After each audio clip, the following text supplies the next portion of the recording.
শ্ৰদ্ধেয় শিক্ষাগুৰু ভাতৃত্ববৃন্দ নমস্কাৰ গ্ৰহণ কৰিব সাংগঠনিক অভিবাদন জনাইছোঁ। আজি ৩ ফেব্ৰুৱাৰী। আমি টিউটৰসকলৰ বাবে দিনে দিনে উদ্বিগ্নতা বৃদ্ধি হৈছে। এই বৃদ্ধিৰ মাজতে আজি এটা তাৰিখ টিউটৰসকলৰ চিন্তা সংশয় ভৰা ভৱিষ্যতক লৈ ঐক্যবদ্ধ হোৱা সংস্থাৰ বাবে অতি গুৰুত্বপূৰ্ণ সময়গত। সঘনে হোৱা আলোচনা বিবেচনাৰ জৰিয়তে গ্ৰহণ কৰা সিদ্ধান্ত অনুসৰি কৰণীখিনি কৰাৰ বাবে কুচকাৱাজ কৰা হৈছে। ইতিমধ্যে দিছপুৰ প্ৰেছ ক্লাবৰ সৈতে যোগাযোগ কৰা হৈছে। প্ৰস্তাৱ মৰ্মে কেবিনেট উপসমিতিৰ মাননীয় মন্ত্ৰীদ্বয়ক সাক্ষাতৰ বাবেও প্ৰস্তুতি চলোৱা হৈছে। ইয়াৰ মাজতে সংস্থাৰ কেন্দ্ৰীয় উপসভাপতি শ্ৰীযুত প্ৰবীণ বৰাদেৱৰ নেতৃত্বত এগৰাকী কেবিনেট মন্ত্ৰী শ্ৰীযুত কেশৱ মহন্ত ডাঙৰীয়াক লগ কৰা হৈছে। অন্য এগৰাকী মন্ত্ৰী শ্ৰীযুত জয়ন্ত মল্ল বৰুৱাকো টিউটৰ মঞ্চই লগ কৰি বাৰ্তালাপ কৰিব। সিদ্ধান্ত মৰ্মে সংস্থাৰ বা মঞ্চই আমাৰ ক্ৰিয়াকলাপসমূহ আগবঢ়াই নিবৰ বাবে কুচকাৱাজ নিশ্চিত কৰিছে। এতিয়া আমাৰ মূল কথালৈ প্ৰথমতে সংবাদ মেলযোগে ক'বলগীয়া কথাবোৰ বা যিখিনি কথা আছে সেইখিনি মূল বিন্দুবোৰ ইতিমধ্যে যুগত কৰি থকা হৈছে। প্ৰেছ বিবৃতিৰ প্ৰকাশ কৰি প্ৰচাৰৰ বাবে ব্যৱস্থা গ্ৰহণ কৰা হ'ব। বিগত গুগল সভাৰ সিদ্ধান্ত মৰ্মে প্ৰতিটো জিলাৰ পৰা যি 500 টকাকৈ বৰঙণি গ্ৰহণ কৰি থকা হৈছে, এতিয়ালৈকে মাত্ৰ 8খন জিলাৰ পৰা বৰঙণি প্ৰাপ্তি হৈছে বুলি আমাৰ দায়িত্বপ্ৰাপ্ত সাংগঠনিক সতীৰ্থ জনাইছে। 28খন জিলা সমিতি থকাৰ পিছত এতিয়ালৈকে 8খন জিলাৰ পৰা পোৱা গৈছে। গতিকে অনুমান কৰক কিমান সহযোগিতা পোৱা গৈছে। সময়টো কেৱল কেন্দ্ৰীয় সমিতিৰ বাবে গুৰুত্বপূৰ্ণ জানো?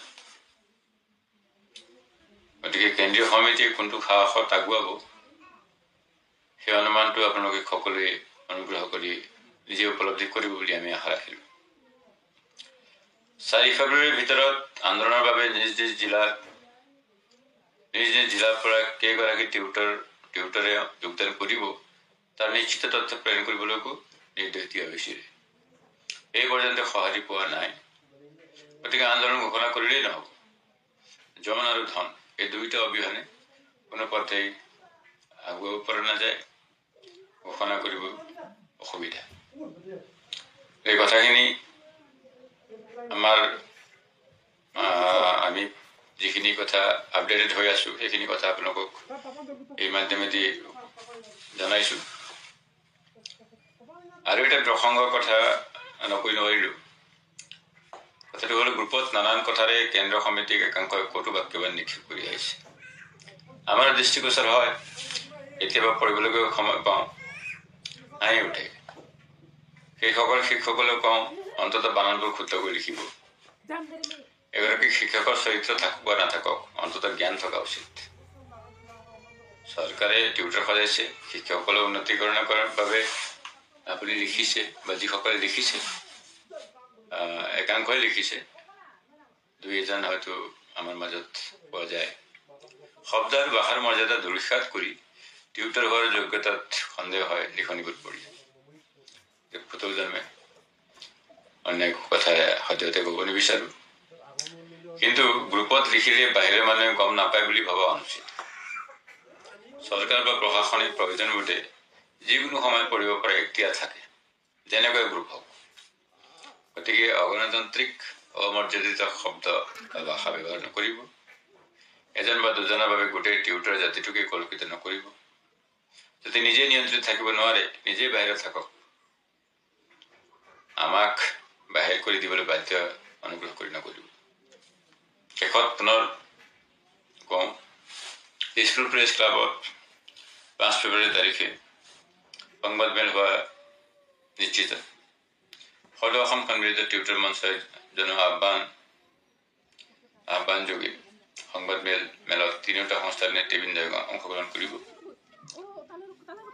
জানিব পৰা মতে বিবৃতি দিবলৈ 4 ডেস্ক এনেকৈ সুবিধাজনক আছে পিছফালে 2জন বহিব পৰা সুবিধা থাকে আছে দিছপুৰ প্ৰেছ ক্লাবত সেয়ে আমি স্থিতি অনুযায়ী নিৰ্দিষ্ট ব্যক্তিসকলক উপস্থিত থাকি যোগদান কৰিবলৈ আহ্বান জনোৱাৰ সিদ্ধান্ত গ্ৰহণ কৰিছোঁ হয়তো আমি সকলোৱে অংশগ্ৰহণ নকৰিলেও তিনিটা সংস্থাৰ ফালৰ পৰা যোগদান কৰি সদৌ সন্মিত টিউটাৰ মঞ্চই ঐক্যবদ্ধ ৰূপে এই সংবাদমেল পৰিৱেশন কৰিব আশা কৰিছোঁ আমি সকলোৱে কৰা পৰিকল্পনা মতে আমাৰ যি চিন্তা বিবেচনা সময়ত আহিছে সেই সময়ত অহা চিন্তা বিবেচনা অনুসৰি আমাৰ এই পদক্ষেপ সময় উচিত পদক্ষেপ হ'ব আৰু ইয়াৰ দ্বাৰা এক ফলপ্ৰসূ পৰিণাম কিঞ্চিত হ'লেও হ'ব বুলি আমি আশা কৰিছোঁ আমি পুনৰ লগ পাম বিশেষকৈ মই অনুৰোধ জনাব বিচাৰিছোঁ আমি সকলোৱে আগবাঢ়ি আহিব লাগিব বিশেষকৈ জিলা সমিতিসমূহে কিছু সক্ৰিয়তা